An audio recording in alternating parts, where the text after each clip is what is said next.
Hey, what's up, everybody? How Innovation Works and Why It Flourishes in Freedom by Matt Ridley. Matt Ridley is a professional science writer and is known for books like The Evolution of Everything, Genome, and The Rational Optimist. How Innovation Works is a work of persuasive argument. Innovation, or creativity, is something that we'd like to understand better. If we could figure out where it comes from or what kinds of conditions are most conducive to it, maybe we could encourage it. So, where does innovation come from? Isaac Newton once said, "If I have seen further, it is by standing on the shoulders of giants." And this book's stance is that of standing on the shoulders of giants. But of course, it's a bit more complicated than just that.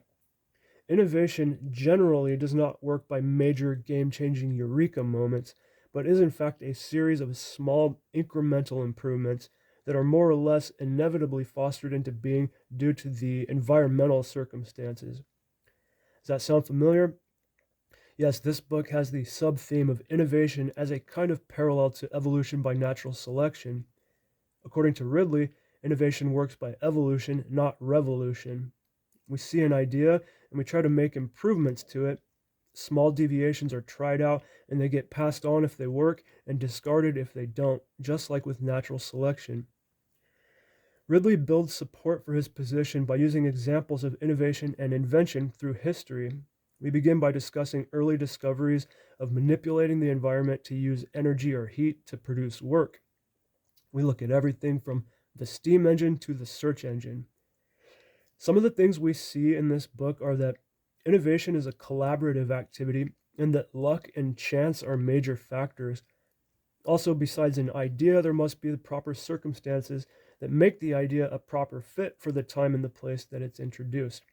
This is why so often similar ideas happen at around the same time in different places. And if these innovations didn't happen the way they did, they probably would have anyway, likely sooner than later. Ridley says that even without Albert Einstein, Hendrik Lorentz would have figured out relativity within a few years.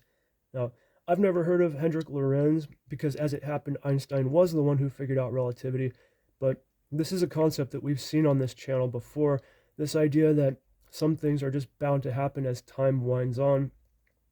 And sometimes an idea will find success in ways that weren't even intended or foreseen by its creator.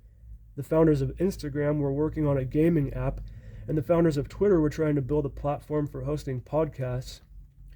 Sometimes a discovery is made and we don't immediately recognize an application for it. And sometimes a product is invented and the creator doesn't quite know what to do with it until a utility presents itself. This is how the glue on Post-it notes wound up being applied to the little square pieces of paper. And sometimes an invention doesn't catch on until the conditions are just right. Another claim Ridley makes is that war doesn't necessarily speed up invention. This is totally counterintuitive, which makes his arguments very interesting to read. The book addresses the importance of failure, and I know it's cliche at this point, but failure really is a great teacher, especially when combined with persistence. Yeah, that's another big theme that kept popping up in the book, persistence. As Thomas Edison said, genius is 1% inspiration and 99% perspiration. And the book discusses how Edison's prodigious persistence was a major factor in his success. There's also a section in the book on vaporware, which I really appreciated because this is an issue that we see today, and I think it's an important thing to address. In case you don't know, vaporware involves a business person or a charlatan attracting investments by promising to deliver technologies that never end up happening. So when I saw this, I lit up a bit. So most of the book supports a kind of evolutionary model of innovation using many examples through history. All the different things we learn about this book make it an interesting enough book to read. However, it wasn't what I would call fascinating. And even though I think he's right, there is an issue with this argument style.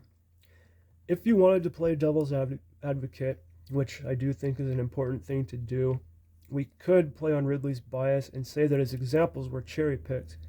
And if we were inclined, we could probably write our own book using opposing examples of times when innovation was more of a eureka moment and relied less on the pre-existing knowledge base. But that's kind of a nitpick, and it doesn't mean that it wasn't a good book. I would call this an interesting history book. And I thought that the concept of the historical qualities of this book were as interesting as the overall concept itself of his argument, which again I do agree with. I've seen this argument built up in other writings too, and it seems to be, for the most part, fairly robust.